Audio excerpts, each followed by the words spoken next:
2021 முன்னாடி காங்கிரஸ் ஆட்சி அவங்க செய்யாததை இல்ல அவர்கள் செய்த தவறை நாங்கள் செய்திருக்கோம் அப்படிங்கிற ஏதாவது ஒரு பட்டியல் கொடுக்க முடியுமா? இப்போ அவங்க செய்யாததுன்னா நான் சொன்னேன், வேலை வாய்ப்பு, அரசு காலி பணியிடங்கள், அரசுல நிறைய வேலை வாய்ப்பு காலி பணியிடங்கள் போடாமலே வச்சிருந்தாங்க. ஏதாவது காரணம் இருக்கா? ஏதாவது ஸ்பெசிபிக் ரீசன் அவங்க போடாம? தெரியல. அவங்க நிர்வாக திறமையின்மைன்னு தான் சொல்லணும்.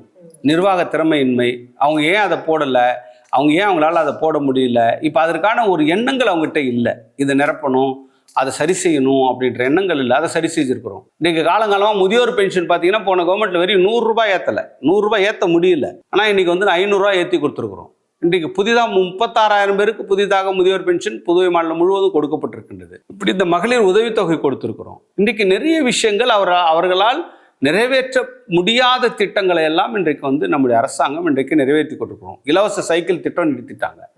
ஏற்கனவே இருந்த திட்டத்தை சென்ற அரசாங்கம் நிறுத்திட்டாங்க. இன்னைக்கு அந்த இலவச சைக்கிள் திட்டத்தை எடுத்திருக்கிறோம். இன்னைக்கு பார்த்தீங்கன்னா மில் தொழிலாளர்களுக்கு காலங்காலமாக கொடுக்கப்படாமல் இருந்த அந்த நிலுவைத் தொகை, சம்பள நிலுவைத் தொகை கொடுக்கப்பட்டிருக்கின்றது. கடந்த ஆட்சி காலத்தில் அந்த மில்லை மூடினாங்க. கடந்த ஆட்சி காலத்தில் நானுமே அமைச்சராக இருந்தேன்.